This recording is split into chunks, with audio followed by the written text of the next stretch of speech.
Hari Hari, welcome to my daily reading of the Bhagavad Gita, chapter 1.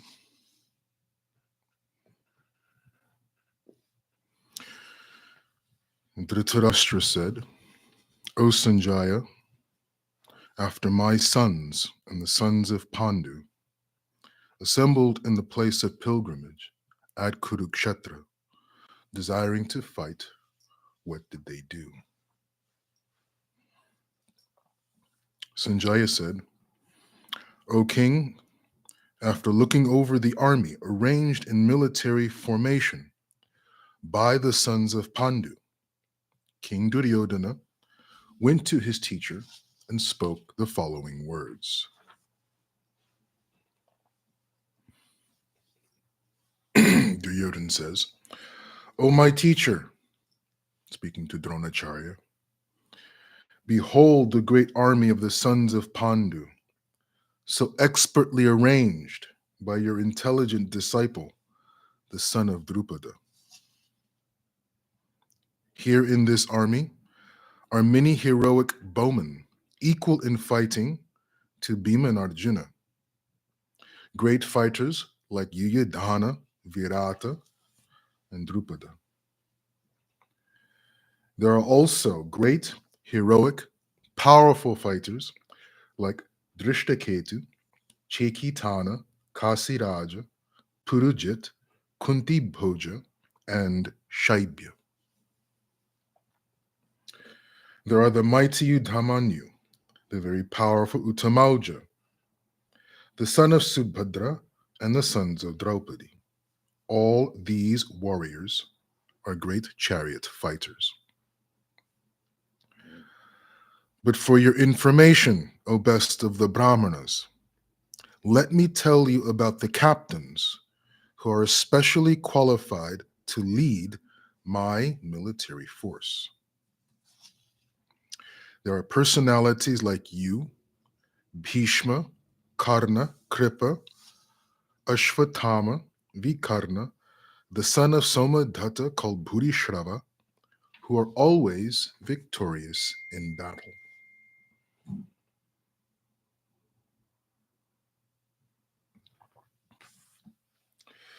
There are many other heroes who are prepared to lay down their lives for my sake. All of them are well equipped with different kinds of weapons, and all are experienced in military science. Duryodhana continues to speak. Our strength is immeasurable, and we are perfectly protected by grandfather Bhishma, whereas the strength of the Pandavas, carefully protected by Bhima, is limited. All of you must now give full support to grandfather Bhishma. This is Duryodhana speaking to the other commanders of his army. Of course, this is all taking place on a battlefield. All of you must now give full support to grandfather Bhishma as you stand at your respective strategic points of entrance into the phalanx of the army. Then Bhishma, the great valiant grandsire of the Kuru dynasty, the grandfather of the fighters, blew his concho very loudly, making a sound like the roar of a lion, giving Duryodhana joy. After that, the conchos, drums, bugles, trumpets, and horns were all suddenly sounded, and the combined sound was tumultuous. On the other side, both Lord Krishna and Arjuna, stationed on a great chariot, drawn by white horses, sounded their transcendental conchos. Lord Krishna blew his concho called Panchajanya, Arjuna blew his, the Devadatta, and Bhima, the voracious eater and performer of Herculean tasks, blew his terrific concho called Poundra. King Yudhishthir, the son of Kunti, blew his concho, the Ananta Vijaya. Nakul and Sahadev blew the Sughosha and Mani Pushpaka. That great archer, the king of Kashi, the great fighter Shikandi, Drishtadyumna, Virata, the unconquerable Satyaki, Drupada, the sons of Draupadi, and the others, O king, such as the mighty-armed son of Subhadra, all blew their respective conchos. The blowing of these different conchos became uproarious, vibrating both in the sky and on the earth. It shattered the hearts of the sons of Dhritarashtra. At that time, Arjuna, the son of Pandu, seated in the chariot bearing the flag marked with Hanuman, took up his bow and prepared to shoot his arrows. O king, after looking at the sons of Dhritarashtra, drawn in military array, Arjuna then spoke to Krishna these words. Arjuna said, O infallible one, please draw my chariot between the two armies so that I may see those present here who desire to fight and with whom I must contend in this great trial of arms. Let me see those who have come here to fight, wishing to please the evil-minded son of Dhritarashtra. Sanjaya is narrating this to Dhritarashtra. Sanjaya said, O descendant of Bharata, having thus been addressed by Arjuna, Lord Krishna drew up the fine chariot in the midst of the armies of both parties. In the presence of Bhishma, Drona, and all the other chieftains of the world, the Lord said, Just behold, Partha, all the Kurus assembled here. There, Arjuna could see, within the midst of the armies of both parties, his fathers, grandfathers, teachers, maternal uncles, brothers, sons, grandsons, friends, and also his fathers-in-law and well-wishers.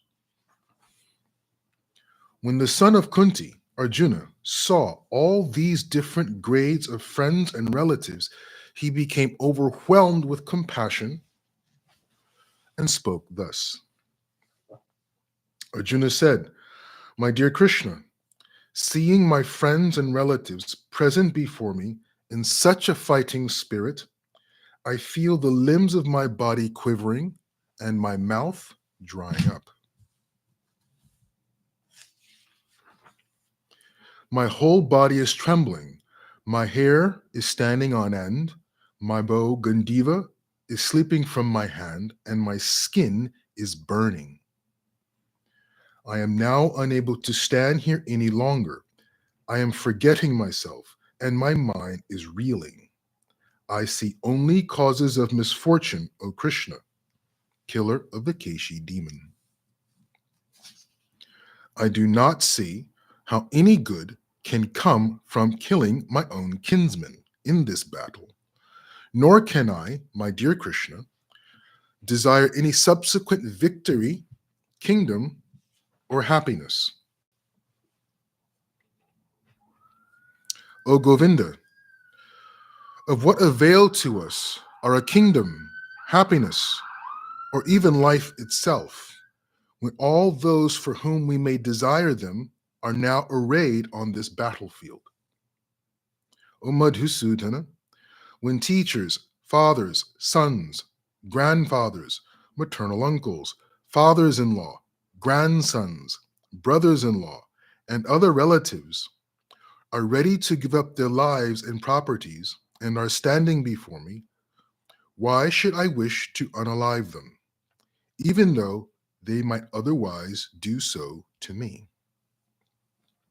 O maintainer of all living entities, I am not prepared to fight with them, even in exchange for the three worlds, let alone this earth. What pleasure will we derive from unaliving the sons of Dhritarashtra? Sin will overcome us if we unalive such aggressors. Therefore, it is not proper for us to unalive the sons of Dhritarashtra and our friends. What should we gain, O Krishna, husband of the goddess of fortune, and how could we be happy by unaliving our own kinsmen? O Janardana, although these men, their hearts overtaken by greed, see no fault in unaliving one's family or quarreling with friends, why should we, who can see the crime in destroying a family, engage in these acts of sin? With the destruction of dynasty, the eternal family tradition is vanquished, and thus the rest of the family becomes involved in irreligion. I'm going to substitute the word dharma and adharma for religion and irreligion, respectively, because the Sanskrit is dharma and adharma, and it's translated as religion and irreligion, which is not inaccurate, but it is also not a complete, not nearly a complete description or definition of the term dharma and adharma. When adharma is prominent in the family, O Krishna, the women of the family become polluted. And from the degradation of womanhood, O descendant of Vrishni, comes unwanted progeny. The translations here, or the words used, are slightly problematic. Krishna is indicating that when women are abused, as had happened earlier on in the story, then all of society suffers, is a more accurate way of describing this particular verse. An increase in unwanted population certainly causes hellish life, both for the family and for those who destroy the family tradition. The ancestors of such families fall down because the performance for offering them food and water are entirely stopped.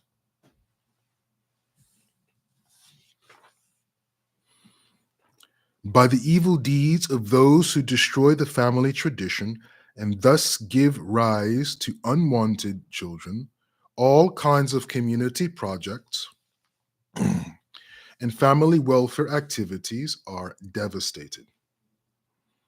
O Krishna, maintainer of the people, I have heard by disciplic succession that those who destroy family traditions dwell always in hell.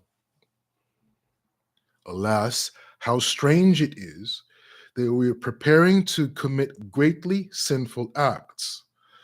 Driven by the desire to enjoy royal happiness, we are intent on unaliving our own kinsmen.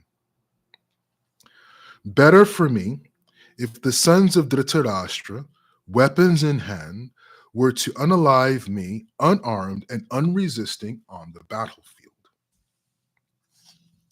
Sanjaya said, Arjuna, having spoken thus on the battlefield, cast aside his bow and arrows and sat down on the chariot, his mind overwhelmed with grief. Hari Hari, we'll see you tomorrow for continued reading of chapter 1.